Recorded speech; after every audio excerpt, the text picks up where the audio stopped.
This week we're talking about changing our minds. And I don't mean being indecisive or wishy-washy. I kind of mean the opposite. We're talking about how we can control our mental state, some practices that we can put in place to change the mental state that we're in. That's a really important thing.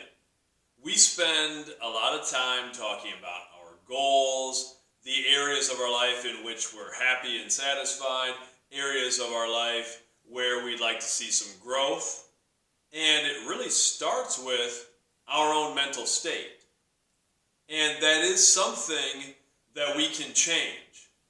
A lot of times people think that it isn't. And I always think it's important to point out that yes, there are circumstances where maybe someone has a mental health issue and might need some professional services, counseling, medication, those sorts of things. So there are certainly things that maybe can't be easily fixed or easily remedied or worked on, but there are a lot of things that we can all do to help put us in the right mental state and help get us out of the negative mental states that we get into sometimes. Our mental state is a garden that needs constant tending, and we can do some things to help set our mental state where we want it to be. And I think a lot of the different things that I do are really, I sometimes think of them as mind games a little bit. I do things that are just designed to put me in the mental state that I want to be in. And some of them seem very small and insignificant. We've talked about some of them before, but each little thing adds up and makes a big difference. Little things like getting up in the morning right when my alarm goes off, or if I wake up before my alarm, getting up and getting on a bed right away instead of hitting the snooze or really just kind of wasting time lying around before I get up and get out of bed. And that takes some mental training. This morning, the day that I'm recording this video, the alarm went off and I woke up, and oftentimes I wake up before my alarm. But this morning, the alarm went off and I woke up, and I was still kind of tired. I had stayed up a little later than I intended the night before, last night. I was working on some things and didn't maybe get as much sleep as I had planned. And for just a moment, I thought about, I have a couple alarms set. I have 2 alarms set and they're across the room, so I have to get out of bed to shut off the alarm. That's a first little practice. And I turn the one off, and I have the second one that's set for a bit of time after the first. And I thought, well, I could just go to bed until the second alarm rings. Go back into bed. But I didn't. Instead, I turned the light on, turned the second alarm off, made my bed. And that's not something that I would have always done. It's something that has come through practicing different things that put me in the mental state to get out of that funk. Because I was in a mental state as soon as I woke up where I wasn't ready to attack the day in that moment, where my first thought was to be back in that comfortable bed. And a lot of times, that's where our mind goes. Our mind seeks comfort. It wants to keep us safe and from harm and keep us comfortable. But to get where we want to get, to do the things we want to do, we have to break out of those feelings of comfort. We have to break out of those negative mental states. And luckily, this morning, I didn't give in. I made my bed, and then I went about my regular morning routine, which I've talked about before, my breathing exercises, and I did yoga. And I got myself primed and ready for the day. And that, I've only gotten to that place by repeatedly doing things to get my mind in a positive state. And the things that I did this morning are no different. Making my bed, that's something that years ago I didn't really consider too much. We talked about it a couple weeks ago when we talked about our first 30 minutes and our last 30 minutes. Those things that I do at the start of my day and the end of my day are designed to help get me in the mental state in which I want to be. So, making my bed, that's the first thing. It's the first mission accomplished. And it gives me just a little sense of pride, maybe just that little bit of dopamine that says, hey, good job. The first mission of the day accomplished. And then I go and I do my breathing the next thing, and I read some philosophy right away, and that helps get me in that mental state as well. And it's something that works on my physiology. That's something that Tony Robbins, the motivational speaker, talks about, is if you can control your physical body, doing things physically can then affect you mentally and emotionally.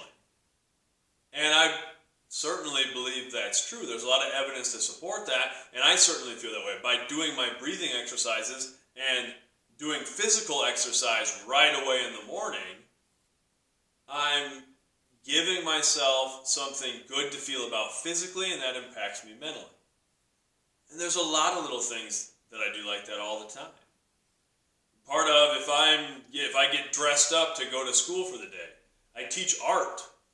So a lot of times I'm getting paint on myself and clay and things like that, but I still often dress up. I'm not dressed to the nines every day, but it's sort of a little mental thing.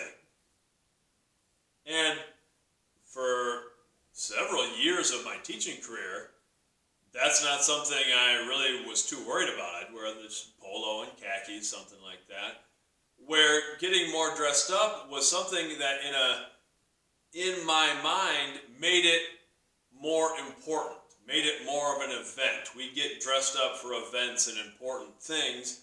And it was something from Drew Dudley, who's a motivational speaker as well, who talked about how are you on your first day of work. And I think we've talked about that before as well. But on my first day as a teacher, I was dressed up and I wanted to set this tone and create this culture. So I try to remind myself of that. So getting dressed up is a little reminder that what I'm going to do is important and it's worth getting dressed up for. And it's just a little mental trick.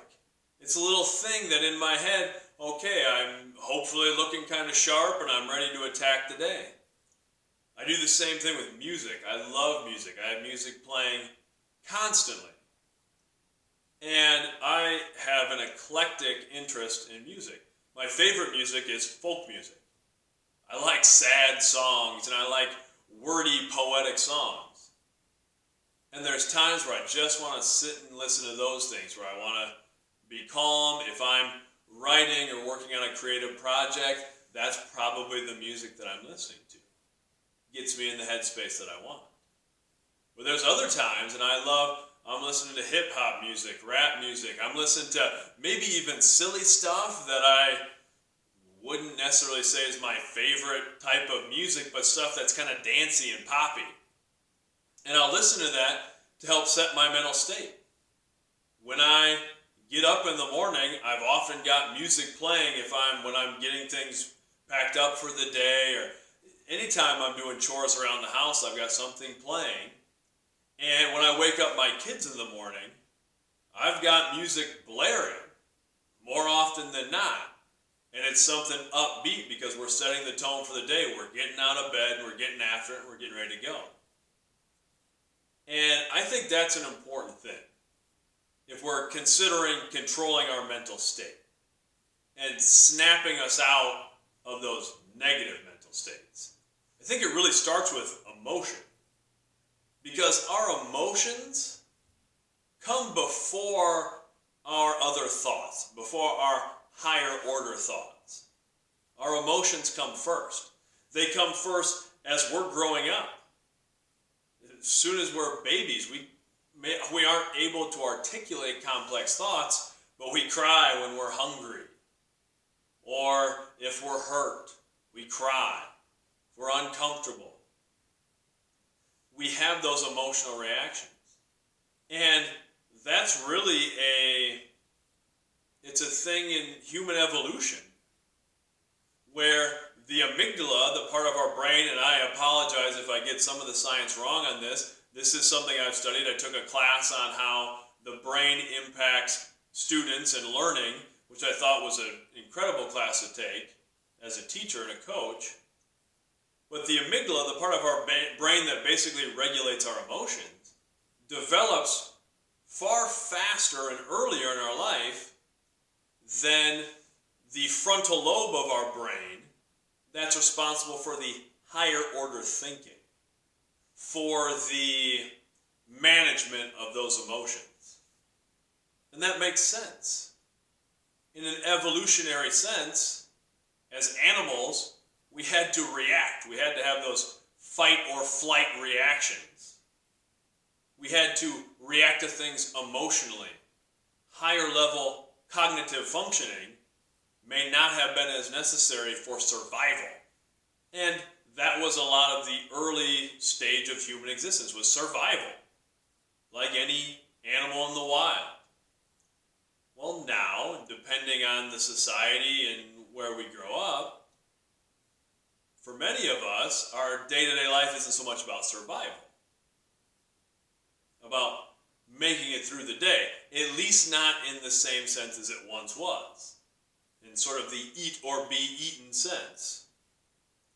Today it's more about getting through our mental challenges, the stresses of day-to-day life. But it still starts with emotion. I have to remind myself of that sometimes. If I say, have a classroom full of middle schoolers, and I know some of my middle schoolers are watching this, and I love teaching middle school.